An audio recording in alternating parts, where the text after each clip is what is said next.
What do you get if you combine Pokemon with guns? You get Palworld. Pokemon with guns as a sales pitch has built up a lot of hype for Palworld. Now that the game has released in early access, the question remains, does it deliver on the hype? Short answer, yes. Palworld combines monster catching from Pokemon with survival build crafting games like Rust and Valheim, and sprinkles some Zelda Breath of the Wild on top. Even for a game in early access, they're doing a really good job. That is a short answer, but on this channel we don't do short answers.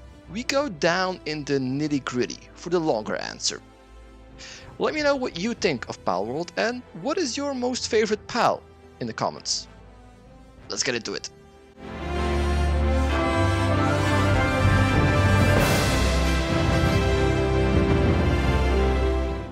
Before you head into Palworld, there are two important decisions you have to take.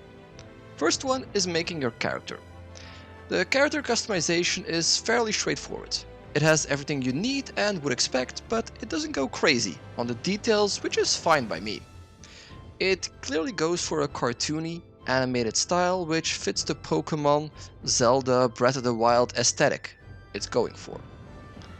Second decision is arguably the more important one. What server are you gonna play on?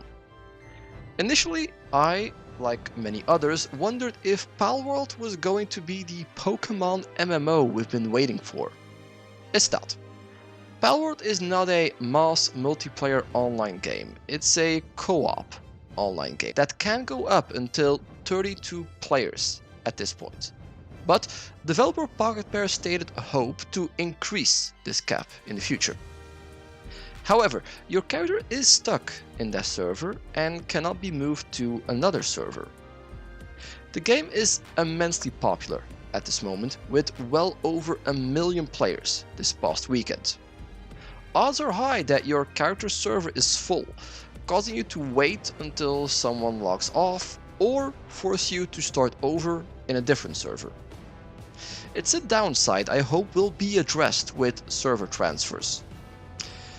Servers have been stressed the entire weekend, with multiple servers being unavailable and some players' progress being wiped entirely. I don't think Pocket Pair was prepared for 1 million players, but who can really blame them for it? You are not prepared! Character is made and server is chosen. It's time to enter Palworld, and oh boy, what a world it is. After 8 hours, I've mostly explored my starter island and the surrounding ones, but the world is so much bigger. It doesn't take long to encounter your first pals either. Pals are crawling all over. Small ones, big ones, cute ones, nasty ones. Design-wise, you can't deny the similarities between pals and Pokemon. Some more overt than others. Lamball is very reminiscent of Wooloo. Dire Howl is almost a recolor of Lycanroc. Eikthyr Deer reminded me personally to Xerneas with the giant antlers. Personally, I don't really care. It's about how good the game is, but for those that do care, firstly, if pals were too similar to Pokemon, Game Freak and Nintendo would have sued them by now. Nintendo is a type of company that will wield the hammer of Lady Justice without mercy and without regret, if they can. Secondly, it's easy to make the argument that pals are inspired on animals just like Pokemons are inspired on animals. For example, Lamball is not inspired on Wooloo, but it's inspired on a sheep. Just like Wooloo was also inspired on a sheep. Game Freak / Nintendo doesn't have the sole intellectual property on the image of a sheep. It's a redundant debate as far as I'm concerned. Finally, there's the story. I've kept the story last because there's not much to it at this point.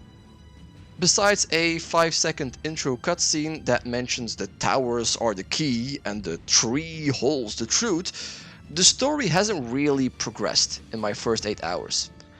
There is a quest where I have to challenge some kind of gym leader at a tower. There are also raids on your base by an organization called the Syndicate.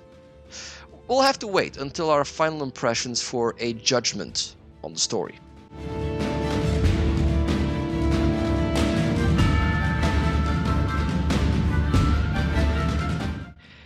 Even though the monster catching aspect is what draws people in, it's the build crafting what makes this game great. You're left stranded on Palworld with barely a piece of cloth to keep you warm. A very simple but good and straightforward tutorial explains you the basics. Chopping wood, mining, and killing or catching pals are gonna be your core activities. You'll be able to make your campfire, to cook your dinner from your freshly killed cute little pals. You'll make a workbench from where you'll make your weapons and tools. The pal box will follow quick from where you'll store your pals and put them to work because, of course, pals are not only good partners in battle, they're also a good labor force. If you know how to use them, that is. Each pal has their own skill set. Some are good at building, others at gathering resources. Water pals, for example, are perfect for watering the plants. If you choose the right pals and build the right constructions early on, you'll have a self-sufficient base that runs like clockwork in no time. Water pals grow the berries that feed the pals, making sure that they can keep gathering and building, allowing you to upgrade your base and explore more dangerous areas. It's amazing how well the pals are integrated in the build crafting. Of course, no base is complete without a house. Building in this game feels very natural. In no time, you can build yourself a nice, comfy home for you and your pals. The build crafting is the most polished aspect of the game so far and the highlight of the early access in Palworld. Now that you've made yourself a smooth running operation, it's time to explore and see what this world has to offer. The combat in Palworld is pretty straightforward. I haven't gotten to the guns yet, but it's basically point and click to attack. Using your piles during battle really adds a new dimension to the combat. Each pal has its own stats, attacks, and special abilities, allowing you to prepare yourself for whatever fight the game throws at you. I already mentioned raids. These can be by evil poachers or wild pals. There are also boss pal battles, fights against giant, stronger pals than usual. Beating and catching one would be a great addition to your party. There's also the aforementioned tower battle I still have to get to. Got him! Got the big boy! Boss first skill, acquire 1 ancient technology point. Cool. On the flip side, the exploring and combat also reveals the most bugs so far. Mostly animation bugs. You or the pals, they can blink all over the place like they're Goku from Dragon Ball. Dead pals flip-flop over the ground like a fish on land. Climbing is often very janky. I even fell through the map once. These are bugs that can be expected though, in a game in its early access. I have faith they'll iron these out over time. I also hope they add more music to the game. They do have a soundtrack, but it's barely used. Exploring Palworld feels very quiet and could use some music. Palworld is the first big game of 2024. And here I was thinking we'll have to wait for Dragon's Dogma 2 at the end of March. Move aside, Prince of Persia, Palworld is here. A game from a mostly unknown studio in Pocket Pair. It's great to see. Of course, this is just the first step.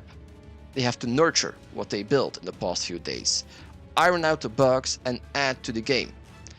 Adding PvP will be a huge next step for Palworld, and it's coming soon, says Pocket Bear. If they play their cards right, they have a game for the ages on their hands. We'll keep a close eye on Palworld for sure. After we have picked clean the early access for all its content, we'll be back for my final impressions on the game. Until next time.